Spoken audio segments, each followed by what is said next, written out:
سب سے اہم بات تو ذہن نشین فرما لیں، دنیا میں اگر کچھ کرنا ہے تو ہمیں اپنے ہدف کا تعین کرنا پڑے گا۔ اپنے ہدف کا تعین کرنا پڑے گا۔ جب تک کسی ہدف کا تعین نہیں کریں گے تب تک کام کرنا مشکل ہوگا۔ اپنی ترجیحات متعین کریں کہ ہم کیا کرنا چاہتے ہیں، اور اس کے لیے بنیادی طور پر دو چیزوں کا اہتمام کرنا چاہیے۔ نمبر 1 استشارہ، نمبر 2 استخارہ۔ استشارہ ہوتا ہے صاحب الرائے آدمی سے مشورہ کرنا، اور استخارہ ہوتا ہے اللہ تعالیٰ سے خیر طلب کرنا۔ مشورہ کریں لیکن ہر کسی سے نہیں، صاحب الرائے سے، معاملہ فہم سے، جو آپ کی بات، آپ کی ضرورت اور معاملات کو سمجھتا ہو، اور اللہ تعالیٰ سے 2 رکعت پڑھ کے خیر طلب کریں گے، یا اللہ جس کام پر میں نے مشورہ کیا ہے اور یہ کام میں کرنا چاہتا ہوں، اگر یہ بہتر ہے تو اس کے اسباب عطا فرما دیں، اور اگر میرے لیے بہتر نہیں تو آپ اس کے اسباب پیدا نہ فرمائیں۔ استشارہ لوگوں سے ہوتا ہے اور استخارہ اللہ سے ہوتا ہے۔ دونوں اہم ہیں۔ دونوں میں فرق کیا ہے کہ جب ہم استشارہ کرتے ہیں اور کسی سے مشورہ کرتے ہیں تو ہمیں پتہ چل جاتا ہے کہ جس سے مشورہ کیا ہے انہوں نے ہمیں کیا مشورہ دیا ہے، لیکن جب اللہ تعالیٰ سے خیر کو طلب کرتے ہیں تو اللہ تعالیٰ نے کیا فیصلہ فرمایا ہے اس کا ہمیں تو پتہ نہیں چلتا۔ اس لیے استشارہ اہم ہے بہت زیادہ، حتیٰ کہ اللہ نے اپنے پیغمبر صلی اللہ علیہ وسلم کو حکم دیا، جن پر وحی آتی ہے، جو معصوم ہیں، بشاورہم، جن صحابہ کرام سے آپ مشورہ فرمایا کریں۔ اور اللہ تعالیٰ نے ایک اہم صفت ان کی بیان کی ہے، وَأَمْرُهُمْ شُورَىٰ بَيْنَهُمْ، کہ ان کے معاملات باہمی مشاورت سے چلتے ہیں۔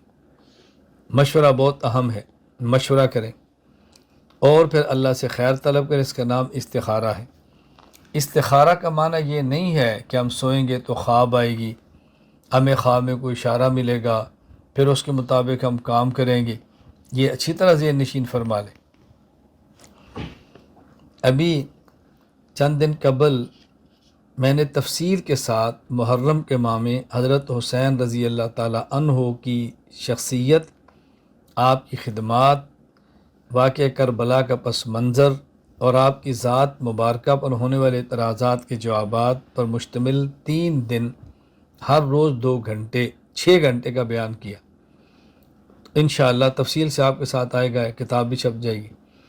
تو اس میں ایک بات تھی کہ حضرت حسین رضی اللہ تعالیٰ عنہ نے استخارہ کیا۔ ایک بندہ مجھ سے سوال کر رہا ہے کہ جب آپ نے استخارہ کیا تو اس کے بعد بھی آپ کیوں گے؟ میں نے کہا استخارہ کا معنی سمجھے تو پھر کبھی آپ کو اشکال ہی پیدا نہ ہو۔ استخارہ کا معنی ہوتا ہے اللہ سے خیر کو طلب کرنا، باقی اللہ نے فیصلہ کیا فرمایا وہ تو ہمیں پتہ نہیں ہے۔ ہم مشورہ کریں اور دیانتداری کے ساتھ جس کو بہتر سمجھتے ہیں وہ کریں، اور اللہ سے خیر طلب کر لیں۔ خیر استشارہ اور استخارہ کر کے ہدف کا تعین کریں، پھر اس ہدف تک پہنچنے کے لیے کسی شخص کا انتخاب کریں، اور جس کا آپ نے انتخاب کیا ہے اس میں بنیادی طور پر 2 صفتوں کا ہونا ضروری ہے۔ نمبر 1 وہ معاملات کو سمجھتا ہو، صاحب الرائے ہو۔ نمبر 2 وہ آپ کے ساتھ مخلص ہو۔ اگر صاحب الرائے نہیں ہے اور مخلص ہے تو مخلص تو ہے لیکن عقل نہیں ہے، رائے نہیں ہے، پھر بھی بہتر مشورہ نہیں دے سکتا، آپ کو چلا نہیں سکتا۔ اور اگر صاحب الرائے ہے لیکن مخلص نہیں ہے آپ کے ساتھ، وہ بھی نہیں چلا سکتا۔ تو ضروری ہے کہ ہم ہدف تک پہنچنے کے لیے ایسے فرد کا انتخاب کریں جو صاحب الرائے، صاحب عقل، صاحب فہم بھی ہو اور ہمارے ساتھ مخلص بھی ہو۔ جب ہدف متعین فرما لیں، ہدف تک پہنچنے کے لیے بندہ متعین فرما لیں، تو اس کے بعد پھر مردہ بدست زندہ ہو جائیں۔ جس طرح میت زندہ آدمی کے ہاتھ کے اندر ہوتی ہے، وہ جدھر پلٹے وہ ادھر ہی اس نے جانا ہوتا ہے، جہاں رکھے اس نے وہیں رہنا ہوتا ہے، جہاں قبر میں اتارے اس طرح چلنا ہے۔ پھر مردہ بدست زندہ ہو جائیں، پھر اعتماد کریں انشاءاللہ العزیز کسی نتیجے تک ہم پہنچ جائیں گے۔ اگر ہدف کا تعین نہ کیا اور ہدف تک پہنچنے کے لیے بندے کا تعین نہ کیا تو زندگی بھر حیران و سرگرداں پھرتے رہیں گے، بھٹکتے رہیں گے، اور دنیا میں کسی نتیجے تک ہم نہیں پہنچ سکیں گے۔